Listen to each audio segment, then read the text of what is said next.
Election কমিশনকে তো article 3 to 4-এ বাবা সাহেব আম্বেদকর পুরো পাওয়ার দিয়ে গেছে। ইলেকশন কমিশনও কেন এত সফট লাইন নিচ্ছে? চিঠিতে কিছু হবে না, অ্যাকশন নিন, অ্যাকশন নিন, নইলে আমরা ভোটাররা এবারে সুপ্রিম কোর্টে যাব। এতদিন তো ইলেকশন কমিশনার মমতা ব্যানার্জির লোকরা যাচ্ছে, এরপরে পাবলিক যাবে, আমরা যাব।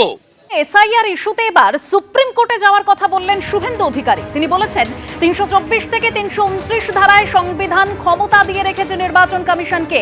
কেন এত নরম লাইন নিচ্ছে নির্বাচন কমিশন? শুনুন। ইলেকশন কমিশনকে তো আর্টিকেল 3 to 4-এ বাবা সাহেব আম্বেদকর পুরো পাওয়ার দিয়ে গেছে। ইলেকশন কমিশনও কেন এত সফট লাইন নিচ্ছে? চিঠিতে কিছু হবে না, অ্যাকশন নিন,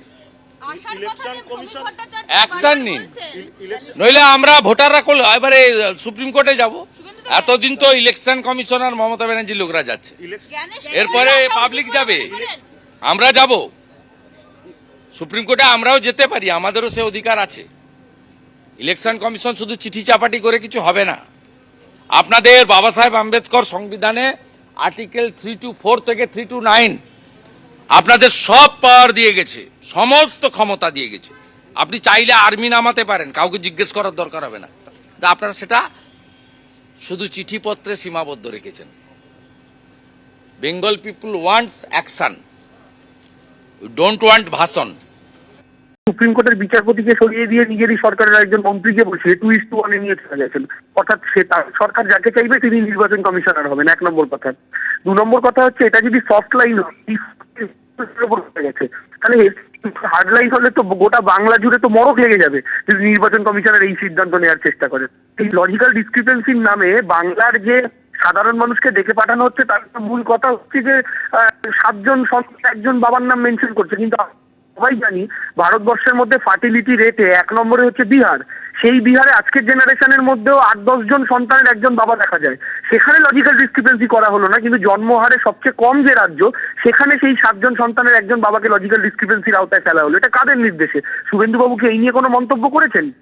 তৃণমূল কংগ্রেস সুপ্রিম কোর্টে গিয়ে যে লড়াইটা দিয়েছে, তাতে সেই পলিটিক্যাল কন্ট্রোল তাদের কোথাও লুজ হচ্ছে, সেই ভয় থেকেই উল্টানো আরশোলার মতো ছটফট করছে। 58 লক্ষ মানুষের নাম খসড়া তালিকা থেকে বাদ দেওয়া হয়েছে।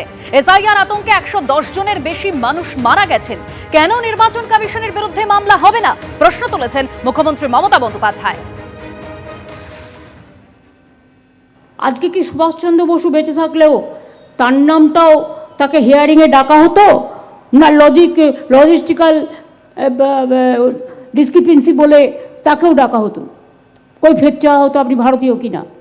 চন্দ্রবাবুকে তো অলরেডি ডেকেছেন, 1,38,000 মানুষকে ডেকেছেন, এবং তার আগে 58 লক্ষ বাদ দিয়েছেন একতরফাভাবে। মোট সংখ্যাটা প্রায় 2 কোটি। মনে রাখবেন, 7 কোটি মানুষের মধ্যে যদি 2 কোটি বাদ চলে যায়, কত মানুষ অধিকার হারায়। নির্বাচনের সময় টেলিপ্রম্পটারে 2টো বাংলা ওয়ার্ড লিখে নিয়ে এসে, কখনো বঙ্কিমদা, কখনো রবীন্দ্রনাথ ঠাকুর জন্মেছে শান্তিনিকেতনে, কখনো ইধার উধার জানি না, নানা রকমভাবে বাংলাকে অসম্মান করা হয়। আজকে আপনাদের মনে একটু কাটা দিচ্ছে না? 110 জনের বেশি মানুষ মারা গেছেন, কেন ইলেকশনের বিরুদ্ধে কেস হবে না? এত মৃত্যুর দায় ইলেকশন কমিশনকে নিতে হবে এবং গভর্নমেন্ট অফ ইন্ডিয়াকে নিতে হবে। মমতা বন্দ্যোপাধ্যায় প্রশ্ন তুলেছেন, আপনারা শুনলেন যে 58 লক্ষ মানুষের নাম খসড়া তালিকা থেকে বাদ দেওয়া হয়েছে। এসআইআর আতঙ্কে 110 জনের বেশি মানুষ মারা গেছেন, তাহলে কেন নির্বাচন কমিশনের বিরুদ্ধে মামলা হবে না? প্রশ্ন তুলেছেন মুখ্যমন্ত্রী মমতা বন্দ্যোপাধ্যায়।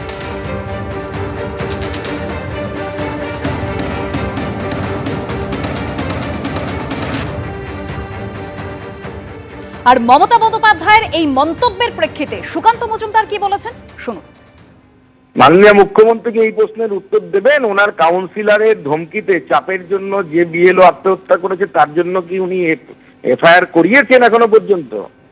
ওনার জন্য কত চাকরি প্রার্থী আত্মহত্যা করতে বাধ্য হয়েছেন বিগত 15 বছরে? মুখ্যমন্ত্রী তাদের জন্য কি তার নিজের বিরুদ্ধে এফআইআর করার জন্য কি কোনো নির্দেশ দিয়েছেন? উনি যে প্রশাসনকে দলদাসে পরিণত করেছেন, চুরিকে ধর্ম বানিয়ে ফেলেছেন, এবং কয়লা পাচার থেকে শুরু করে ওনার পরিবারের লোক কালীঘাটের অর্ধেক জমি কিনে নিয়েছেন, তার জন্য কি ওনার পরিবারের লোকেদের বিরুদ্ধে এফআইআর করার মতো দুঃসাহস মমতা বন্দ্যোপাধ্যায় বা সততা দেখাতে পেরেছেন কি? ওনার মুখ দিয়ে এই সমস্ত কথা মানায় না। এবিপি আনন্দ, এগিয়ে থাকে, এগিয়ে রাখে।